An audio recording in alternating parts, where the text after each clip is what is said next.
At the center of what's become a political storm, the potential appointment of Susan Rice as the next U.S. Secretary of State.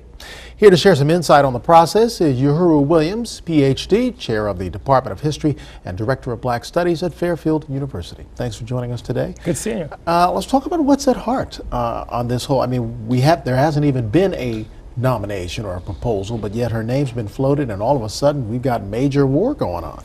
In some sense, that's very important because this all seems very premature. She is not presently appointed or nominated by the president for this appointment.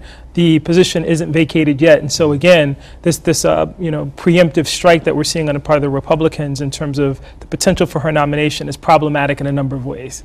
And we're talking about Benghazi when there's a whole lot more at stake, but that's become like the major issue. The Republicans have said, look, we don't even want to consider this woman, she's unqualified, simply because of the Benghazi issue. Which is unfair because Susan Rice has been very clear that what she was doing essentially was delivering the talking points that had been provided to her by the intelligence community with regard to what happened in Benghazi. Now, the more that we learn about this timeline and exactly what she knew in terms of this being, a peaceful protest that, somehow devolved into an attack rather than a planned attack, is shedding what some would call questionable light on her veracity. But again, she's not in control of that intelligence apparatus, not in charge of security, and certainly wasn't on the ground in Benghazi. So to hold her accountable, again, troubling for me, very partisan. Well, that leads me to my next question. We have not seen, and let me ask you if you've seen, partisanship this bitter over the selection of a Secretary of State.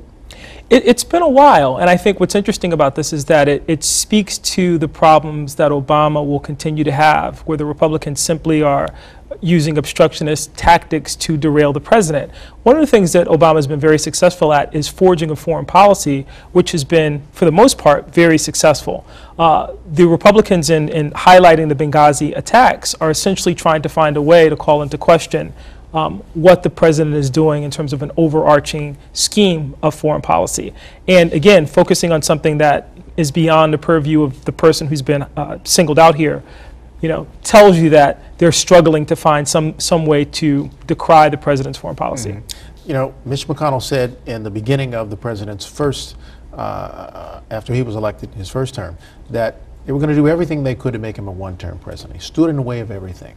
Now, this election has given the president perhaps a little more staying power with the voters and a little more to say to the Republicans. Look, you got to work together with him.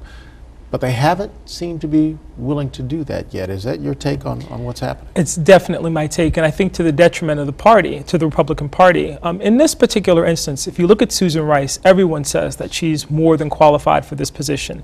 She was basically a protege of Madeleine Albright, so she's got that connection, received a history degree from Stanford University, has been involved in foreign affairs for more than 25 years. So clearly this is somebody who has the credentials in order to hold this position. To politicize this in this way is troubling because what the Republicans are doing, again, is continuing exactly what Mitch McConnell talked about. And if you look at the leaders of this assault on Susan Rice's record, John McCain and Lindsey Graham of South Carolina, again, they were part of that group that essentially said, we're going to do everything we can to make Obama a one-term president. Let me ask you, the elephant in the room that no one on either side seems to be talking about is race politics as imposed by the Republican Party. Is that part of your assessment of what's going on here? It's certainly subtext, and I think we can't escape the fact that Susan Rice, as a woman of color, as an African-American woman, is being scrutinized in a way that calls into question and allows some of us to remember some of the things that were said in the aftermath of 9/11, where Republicans made the case that maybe one of the reasons there was a failure in the intelligence community is the number of women and minorities who were working in the intelligence community. Again, very troubling for anyone to make that assertion when one considers that this is just the reality of 21st century global politics. That we would have an attack on the U.S. Embassy in Libya on the anniversary of 9/11 shouldn't surprise anyone. To try to hold the UN ambassador accountable for that or to question what her role or the administration's role in that was, again, just bizarre. Where do you see this headed? I mean, we've already got the discrepancy over the fiscal cliff. That's one area. But this whole thing with Susan Rice seems to have taken on a life bigger than perhaps it should have. It certainly has, and particularly on talk radio. So we're seeing, just an amazing amount of coverage on the Benghazi story on talk radio. Where I see it headed is that the fiscal cliff will obviously have to be resolved first, but this doesn't bode well for a successful nomination for Susan Rice. I think the president would have to rethink seriously, particularly with someone of John McCain's clout and 97 Republicans coming forward and saying they would, basically filibuster any attempt to have her named to that position. The president may have to think about John Kerry or another candidate to fill this post. Well, I was going to ask you, is it worth it to fight that fight for her? I think it's worth it in this sense. I think the president needs to make the case that this appointment is legitimate. At the same time, what political capital will he have to expend to do that? And in that context, with bigger fish to fry, as you spoke of, including the fiscal cliff, not necessarily a good gamble. All right, we'll see what happens.